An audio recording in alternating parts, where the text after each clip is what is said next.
왜 안 되냐를 이야기한다면 끝이 없습니다.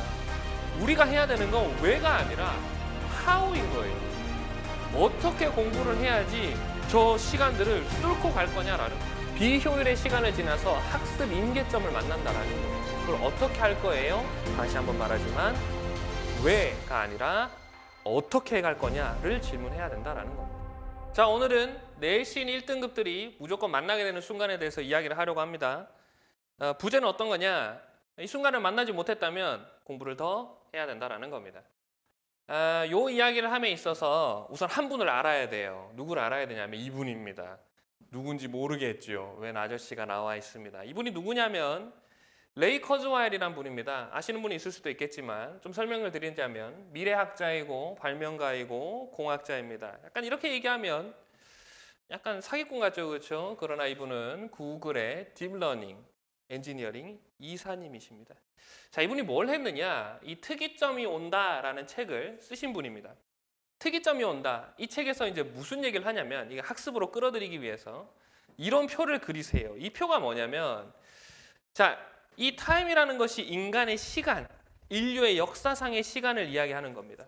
그리고 Y축은 뭘 얘기하냐면은 지적 발달 수준을 이야기하는 거죠. 자, 그런데 여기서 보면 이 시간이 어마어마함에 지남에도 불구하고 1950년대까지 선사시대부터 1950년대, 2000년대 오기까지 인간의 지적 능력의 기울기는 어마어마하게 비효율적입니다. 그러다가 특정 순간, 즉 이 특이점을 만나는 순간 기하급수적으로 증가하게 되는 걸 볼 수 있습니다. 정말 수많은 학생들을 만나보면서 느꼈던 거지만 이게 학습에도 동일하게 적용된다라는 거예요.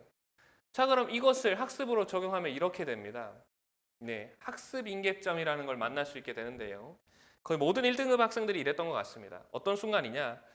X축을 학습 시간, Y축을 성적과 결과라고 했을 때 우리의 성적의 증가는 이렇게 일어난다라는 거예요. 뭐 어떤 분들은 뭐 계단식 뭐 이런 것도 있고 뭐 말씀들이 많지만 실제로 만나본 친구들을 보면 이렇다라는 겁니다. 그래서 임계점에 도달하는 순간까지 가야 몰입 구간으로 빠지면서 학습 시간이 조금만 늘어나더라도 어마어마한 결과값들을 막 만나게 되는 거죠. 자, 그러면 대부분의 학생들이 어디서 포기하느냐? 이 지점이죠, 이 지점. 이 색깔 칠해져 있는 지점. 아무리 우리가 시간을 때려 넣어도 우리의 결과는 미진하게 나온다라는 겁니다. 우리는 예상을 이렇게 하지 않습니까? 기울기 45도 해가지고 이 시간을 때려 넣으면 이만큼의 결과가 나와야지라고 보통은 생각한단 말이죠. 근데 그렇지 않습니다. 시간을 아무리 넣어도 나오지 않는 이 비효율의 시간을 우리는 무조건적으로 만나게 되어 있다라는 거예요. 그럼 1등급들은 그 시간을 지나 이 학습 임계점의 시간을 만났다라는 겁니다. 자, 그러면 도대체 이 시간을 어떻게 건너야 하나요? 라는 거죠. 쌤, 이거 어떻게 건넙니까? 보통 거기에 빠져있는 친구들, 저 비효율에 빠져있는 친구들이 가장 많이 하는 질문이 이겁니다. 왜 안 되지예요? 왜 안 되는 거야? 아니, 시간을 이만큼 때려넣는데 왜 안 되냐고. 그런데 여러분, 왜 안 되냐를 이야기한다면 끝이 없습니다. 우리가 해야 되는 건 왜가 아니라 how인 거예요. 어떻게 공부를 해야지 저 시간들을 뚫고 갈 거냐라는 겁니다. 저의 예시를 좀 들어드릴까 합니다. 저의 예시. 황쌤의 사례. 여러분 보세요. 벌써 아시겠지만 이건 뭐 기하급수도 아니고 제2자죠. 제2자. 간단하게 좀 설명드리겠습니다. 저희 고등학교에 대한 배경을 좀 빼도록 하고 반에 12등으로 고등학교 2학년을 시작합니다. 그리고 제가 어떤 결정을 하냐면 내 아이한테 아빠는 그래도 공부를 좀 이렇게 했단다 라는 이야기를 하고 싶었던 거예요. 그래서 12등으로 들어갔지만 중간고사 때까지 쉬는 시간에 쉬지 않고 공부를 했습니다. 점심시간에 쉬지 않고 공부했습니다. 그리고 맞이한 결과가 15등입니다, 여러분. 중간고사 때. 보통은 어떻습니까, 이때? 왜 공부를 했는데도 안 나오지? 라고 생각을 하는 것이죠. 근데 저는 명확한 목표가 있었습니다.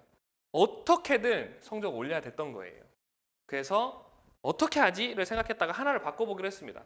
쉬는 시간에 쉬지 않으니까 효율이 너무 안 나오는 거였죠. 그래서 쉬기로 결정합니다. 그러고 났을 때 기말에 9등으로 올라가죠. 그리고 5등, 2등으로 해서 전교 20등까지 찍어봤던 경험이 있습니다. 15등에서 2등까지 올라갑니다. 보통 이제 친구들이 보통 이걸 보고 나면 보통 선생님이니까 그렇죠 라고 이야기를 한다고요. 뭐가 다릅니까, 여러분? 뭐가 다릅니까? 똑같습니다. 왜를 생각하고 있으면 끝이 없는 거예요. 우리는 생각해야 될 게 뭡니까? how입니다. 어떻게 저걸 돌파해 가지를 생각해야 된다라는 겁니다. 그러니까 결국 1등급들이 어떤 순간을 만나냐면, 다시 한번 정리해 보자면 비효율의 시간을 지나서 학습 임계점을 만난다라는 거예요. 그걸 어떻게 할 거예요? 다시 한번 말하지만 왜가 아니라 어떻게 갈 거냐를 질문해야 된다라는 겁니다. 그래서 오늘은 간단하게 이렇게 1등급이 반드시 만나게 되는 지점을 이야기해 봤습니다. 그렇다면 우리 영상을 보는 분들도 반드시 이 비효율의 시간을 지나서 학습의 임계점까지 도달해 보시기를 바라겠습니다. 오늘은 여기까지 하도록 하겠습니다. 수고하셨습니다.